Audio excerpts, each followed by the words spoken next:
Alors, bonjour. Aujourd'hui, on va voir comment on fait pour faire la division avec la technique à crochet lorsqu'on a un grand diviseur. En l'occurrence, là, on a 36. Alors, on peut voir que j'ai mis les multiples de 36. Hein? Fois 2, fois 3, fois 4, 5, 6, 7, 8 et 9 pour nous aider. En ces débuts d'année scolaire, on va utiliser les multiples. Éventuellement, on va trouver une autre façon de faire. Mais pour aujourd'hui, on peut continuer de les utiliser.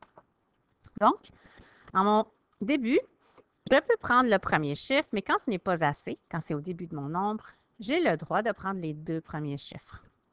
Je te rappelle que ceci, c'est parce que quand je ne peux pas prendre un chiffre, j'inscris un 0, mais comme mon 0 est au début de ma réponse, il n'est pas obligatoire de le mettre. Okay? C'est vraiment pour ça que je peux d'emblée prendre les deux premiers chiffres. Donc, 90 divisé par 36.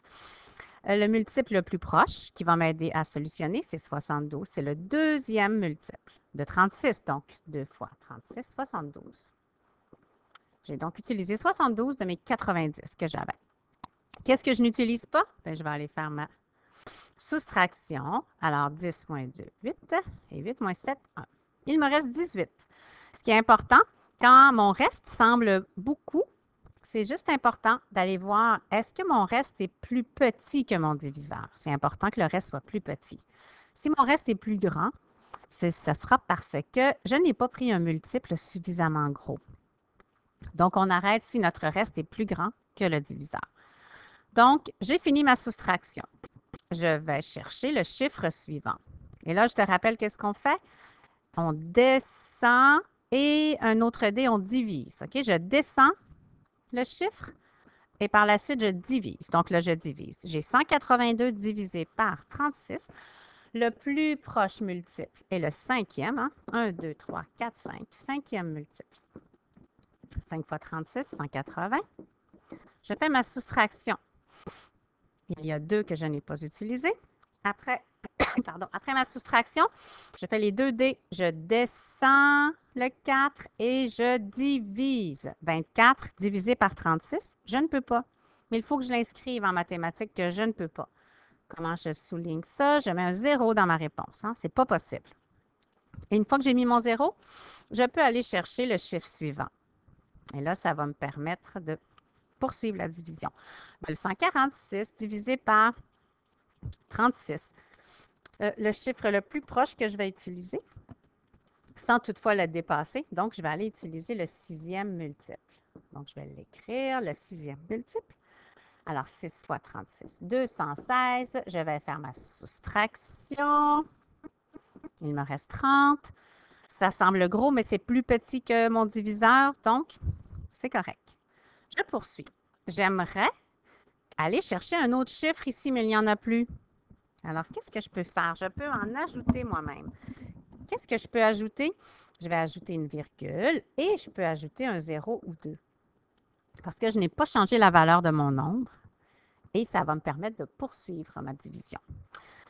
Je n'ai qu'à déplacer ma virgule dans mon quotient, dans ma réponse, et j'ai le droit de descendre un autre chiffre.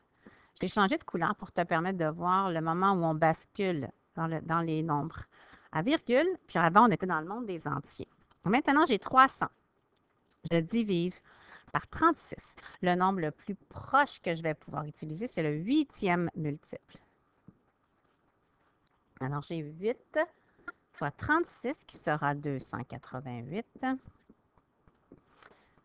Je fais ma soustraction.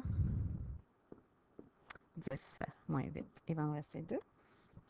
9 moins 8, 1. Alors, il me reste 12.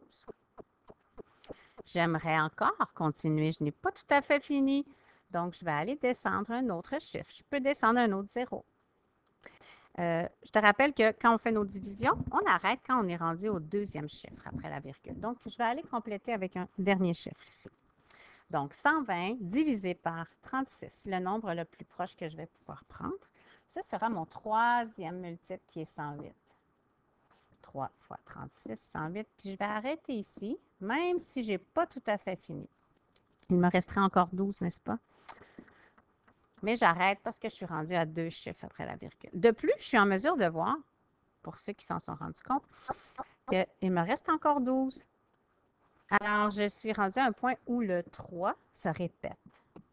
Alors, donc, on peut dire qu'on a un 3 périodique, une période où le 3 se répète. Alors, donc, notre division se termine comme ceci. On a donc 2506 et 83 centièmes. Alors, voilà, j'espère que ça t'a aidé. Alors, bonne pratique.